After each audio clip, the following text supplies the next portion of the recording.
जैसे जैसे लोकसभा चुनाव आगे बढ़ रहा है वैसे वैसे बीजेपी के लिए मुश्किलें भी बढ़ती नजर आ रही हैं। खास तौर पर क्षत्रिय समाज की नाराजगी का मसला बीजेपी के लिए गले की फांस बनता जा रहा है। बीजेपी ने जैसे तैसे धनंजय सिंह को तो मना लिया, लेकिन राजा भैया ने ऐन वक्त पर बीजेपी को ठेंगा दिखा दिया है।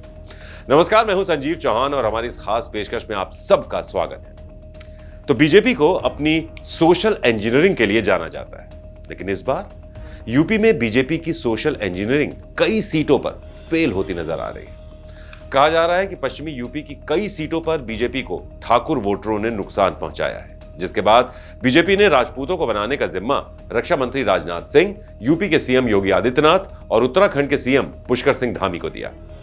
बीजेपी को लगा कि उनके राजपूत नेता अपने समाज को आसानी से मना लेंगे, लेकिन ऐसा हुआ नहीं, जिसके बाद इस मामले में एंट्री हुई अमित शाह की। तो अमित शाह को सोशल इंजीनियरिंग का एक्सपर्ट माना जाता है, इसलिए अमित शाह पर्दे के पीछे से राजपूतों को मनाने की कोशिश करने लगे।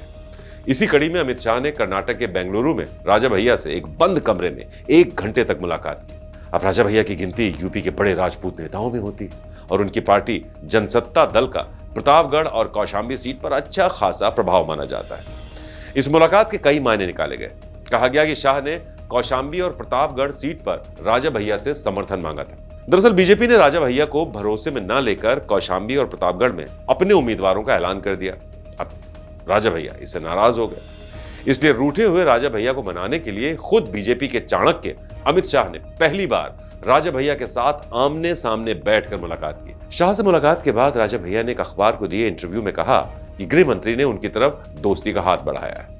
राजा भैया ने कहा कि अमित शाह ने उनसे कहा कि वो बिना किसी शर्त के बीजेपी के साथ सालों से दोस्ती निभाते आ रहे हैं। ऐसा राजा भैया ने बीजेपी नेता अमित शाह से कहा। तो इस पर अमित शाह ने कहा कि उनके साथ ये दोस्ती आगे भी जारी रहेगी, लेकिन राजनीति में दोस्त को दुश्मन बनने में देर नहीं लगती। कल तक बीजेपी के साथ दोस्ती की बात कर रहे राजा भैया ने बीजेपी को 440 वोल्ट का झटका दिया है। ऐसा झटका जिसकी बीजेपी को बिल्कुल भी उम्मीद नहीं थी। दरअसल राजा भैया ने कुंडा में अपने समर्थकों के साथ बैठक के बाद एक बड़ा ऐलान किया। राजा भैया ने कहा कि उनकी पार्टी इस बार का लोकसभा चुनाव नहीं लड़ रही है और न ही किसी पार्टी के साथ उन्होंने गठबंधन किया है, लिहाजा वो 2024 में लोकसभा चुनाव में किसी भी दल का समर्थन नहीं कर रहे हैं। सभी सम्मानित समर्थकों कार्यकर्ताओं से राय के बाद ये निर्णय लिया गया कि जनसत्ता दल का कोई अधिकृत प्रत्याशी कौशांबी और प्रतापगढ़ लोकसभा में नहीं लड़ रहा है। ऐसी स्थिति में, और किसी से अलायंस भी नहीं हुआ है, तो ऐसी स्थिति में सभी सम्मानित मतदाता उनकी जहां इच्छा हो, जिस भी दल को, जिस भी प्रत्याशी को वो मतदान करना चाहें, अपना आशीर्वाद देना चाहें, वो जाकर के आपसे मिलने आए थे भैया। दोनों प्रत्याशी मिलने आए थे, सपा के भी और भाजपा के भी। राजा भैया ने 2 टूक कहा कि उनके समर्थक जिस भी पार्टी को वोट देना चाहें दे सकते हैं, जबकि राजा भैया के ऐलान से पहले कौशांबी से बीजेपी प्रत्याशी विनोद सोनकर ने उनसे मुलाकात की और समर्थन मांगा था, लेकिन राजा भैया ने समर्थन देने से इनकार कर दिया। राजा भैया ने मीडिया के एक सवाल के जवाब में कहा कि उनसे कौशांबी के बीजेपी और सपा दोनों ही प्रत्याशियों ने मुलाकात की थी, लेकिन अपने समर्थकों से रायशुमारी के बाद उन्होंने किसी भी पार्टी को समर्थन नहीं देने का फैसला किया है। वहीं मीडिया रिपोर्ट्स के मुताबिक राजा भैया ने बीजेपी के साथ एक बड़ा खेल कर दिया है। राजा भैया भले ही किसी भी पार्टी को समर्थन नहीं देने की बात कर रहे हो, लेकिन अंदर खाने राजा भैया ने अपने समर्थकों से कौशांबी, प्रतापगढ़ और प्रयागराज सीट पर सपा का साथ देने की बात कही। ऐसे में इन सीटों पर बीजेपी को नुकसान हो सकता है। तो एक तरफ दोस्ती की बात करने वाले राजा भैया ने बीजेपी को किनारे कर दिया, तो दूसरी तरफ जौनपुर में बीजेपी का तीर सही सटीक निशाने पर जाकर लगा है।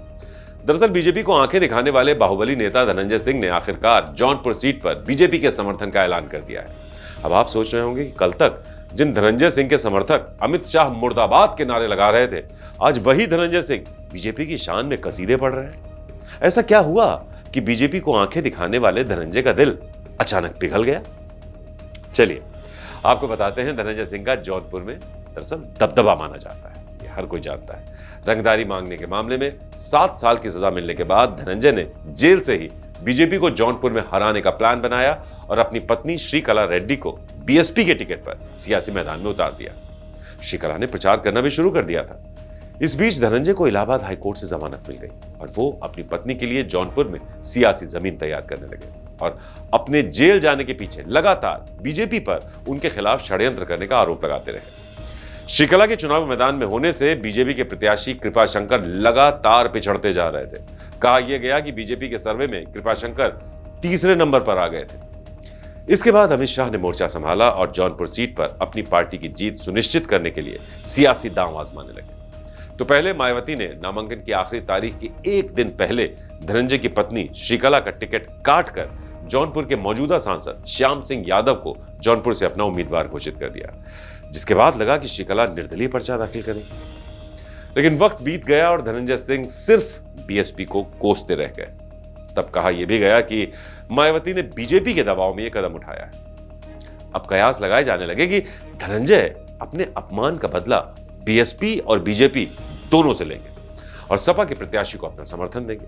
ऐसा ही कहा जा रहा था, लेकिन फिर वो हुआ जिसके बारे में किसी ने सोचा तक नहीं था। धनंजय ने जौनपुर में सार्वजनिक मंच से ऐलान किया कि वो इस बार के लोकसभा चुनाव में बीजेपी के उम्मीदवार का समर्थन कर रहे हैं और इशारों ही इशारों में उन्होंने सीएम योगी आदित्यनाथ की तारीफ भी कर दी। आज हम चुनाव में हम औरों की तरह नहीं कि हम तटस्थ हैं, हम यहाँ पर आप लोगों को यही आग्रह करेंगे कि प्रदेश में एक अच्छी सरकार चल रही है, आप लोग भारतीय जनता पार्टी को वोट करें। तो धनंजय सिंह ने न सिर्फ बीजेपी के समर्थन का ऐलान किया बल्कि आरक्षण के मुद्दे पर विपक्ष पर भी जमकर निशाना साधा। ये तो मैंने पहले ही किया। इस देश में 25 क्या आदिवासी एसटी और एससी मिला के 30% आबादी है। डॉक्टर भीमराव अम्बेडकर का बनाया हुआ संविधान किसी की हैसियत नहीं छूटे। ठीक है, राजनीतिक फायदे के लिए लोग भाषण जरूर दे सकते हैं, लेकिन हम लोगों ने नहीं झेला, बहुत सी चीजों को झेला। हमने कहा ना, लोकतंत्र के डीएम घर में आके बस हम छापा डाल दिया। तो कहा जा रहा है कि धनंजय सिंह का दिल यूं ही नहीं पसीजा है। उन्होंने गुपचुप तरीके से गृह मंत्री अमित शाह से मुलाकात की, जिसके बाद उनके बोल बदल गए। अब कहा यह भी जा रहा है कि धनंजय के लिए यूपी में बीजेपी के 2 बड़े ठाकुर नेताओं ने पैरवी की है, जिसके बाद अमित शाह से धनंजय की मुलाकात हुई और वो जौनपुर में बीजेपी का समर्थन करने के लिए तैयार हो गए। तो बहरहाल सियासत में सब कुछ जायज है, इसलिए बीजेपी से दोस्ती निभाने वाले राजा भैया ने यू टर्न लेने में अपनी पार्टी की भलाई समझी। राज्यसभा चुनाव में बीजेपी को जीत दिलाने वाले राजा भैया का कुछ महीनों बाद ही बीजेपी से मोह भंग हो गया। साथ ही अमित शाह से उनकी मुलाकात भी बीजेपी के लिए कुछ खास कारगर साबित नहीं हुई। वहीं जौनपुर में बीजेपी की रणनीति काम कर गई, जिसके बाद अब जौनपुर में बीजेपी के कृपाशंकर पहले के मुकाबले अब मजबूत नजर आ रहे हैं। खैर, ऐसे में 4 जून को देखना दिलचस्प होगा कि कौन किस पर भारी पड़ता है। तो हमारी खास पेशकश में इतना ही। आपसे फिर होगी मुलाकात, तब तक के लिए हमें दीजिए इजाजत और देखते रहिए श्रेष्ठ यूपी। यूपी की हर खबर देखने और उनसे अपडेट रहने के लिए हमारे चैनल श्रेष्ठ यूपी को सब्सक्राइब और लाइक करें। साथ ही बेल आइकन को दबाना ना भूलें, जिससे हमारे हर वीडियो की जानकारी आप तक पहुंचती रहे।